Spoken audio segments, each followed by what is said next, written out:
For the last couple of nights, I've been working on this leather sheath, or the concept of this leather sheath. Let me show you.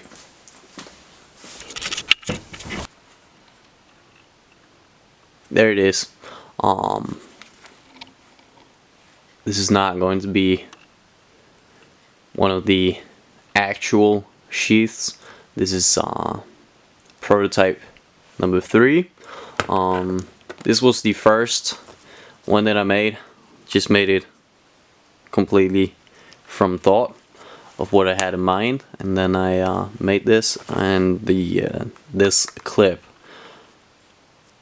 was supposed to be there. I just cut it up and reused it on the second prototype. So the first one, I had the J-hook with the clip. It was set all up there, and that meant it would be like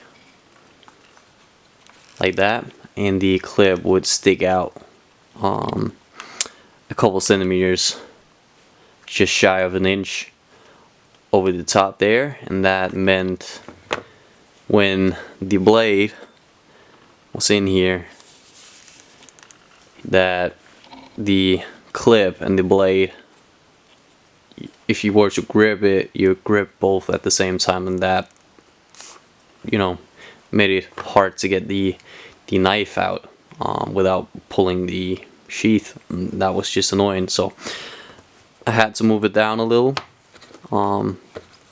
so that it was covered completely. Then I made this one. Just a couple of hours ago.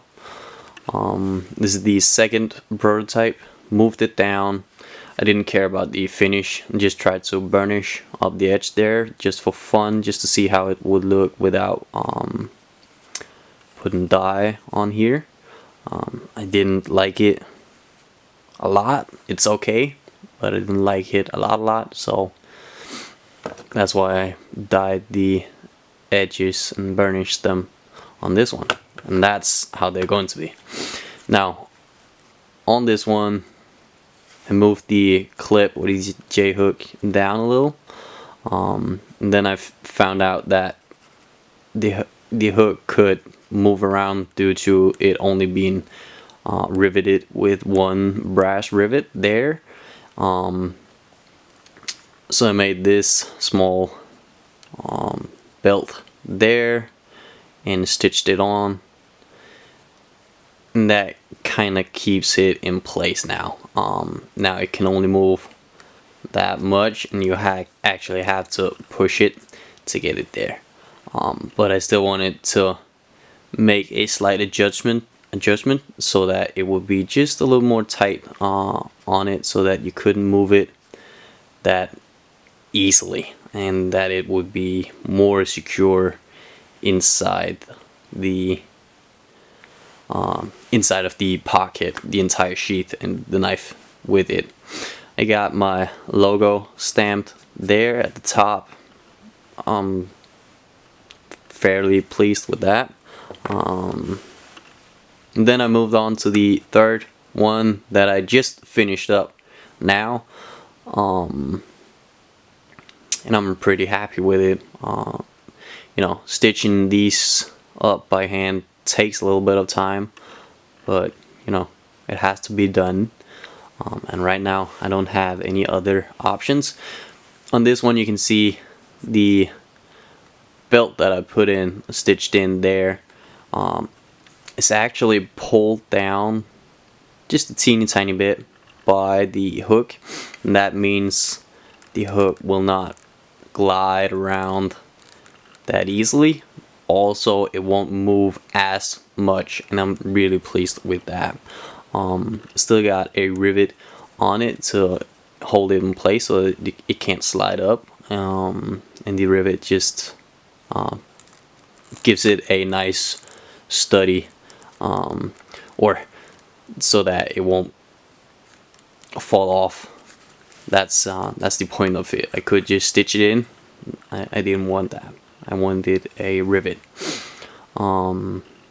Yeah, and the rivet does not go through the sheath, so there's nothing in here. That's why I stitched it over like this on a belt or loop, or whatever you want to call these. So yeah, there's nothing in here, just there's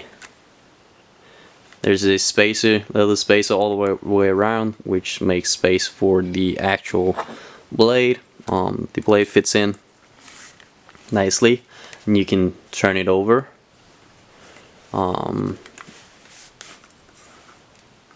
without issues, and it fits nicely. You can also put in a blade with scales on there, and that will also fit very nicely. The sheath was first assembled with glue, just to make a perfect seam here, and also to not make it that easy for the blade to cut through these stitches. And yeah, I'm pretty pleased with it. And this, as I just showed you, I don't know if you noticed, I just switched the blade over. You can have it both ways. That means you can have a right or a left pocket carry and get the blade up the way you want it to. So yeah, I'm pretty pleased with this. I really am. So I'm going to be introducing these. Thanks for watching.